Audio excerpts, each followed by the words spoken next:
हाय सनी. हाय शक्तिमान, तू इथे कसा? मी तुला माझी शक्ती द्यायला आलो आहे. तमराज किल्विशचे लोक शहरात पाप पसरवत आहेत. मी एकटा या सगळ्यांबरोबर नाही लढू शकत. ही ताकद घे आणि दुश्मनांबरोबर लढ. पण शक्तिमान, मी लढू शकतो का या दुश्मनांबरोबर, या भूतांबरोबर? मला खूप भीती वाटते. घाबरू नकोस, माझी सगळी शक्ती मी तुला देतो. फक्त एवढंच कर, तो कोणाला दिसता कामा नये. तुला ही लढाई लपून लढायची आहे. हायडन. हायडन? आजपासून तू हायडन शक्तिमान.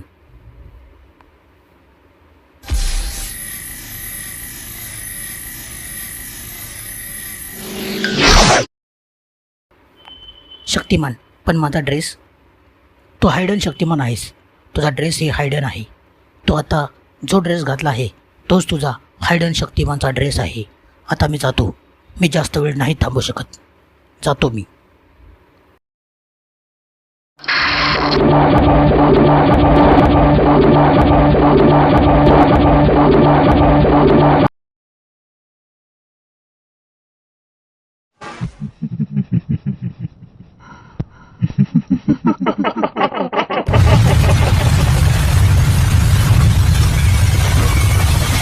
भूतांनी घातला धुमाकूळ. सर्व बिल्डिंग भूतांनी पाडल्या.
आता तबाही थांबली आहे. ही तबाही अचानक थांबली. बरी झाली ही तबाही थांबली आणि पडलेल्या बिल्डिंगी पुन्हा ठीक झाल्या. एक हायडन सुपर हिरो मदत करू लागला दुनियाला. त्या हायडन सुपर हिरोचे खूप खूप आभार. वेळ झाली आहे इथेच थांबायची, पण तुम्ही कुठे जाऊ नका, कारण तो सुपर हिरो कोण आहे त्याचा शोध आपण घेणारच आहोत. आणि आकाशात उडताना आम्हाला शक्तिमान पाहायला मिळाला CCTV फुटेजमध्ये. याचा अर्थ ही तबाही शक्तिमानने थांबवली आहे.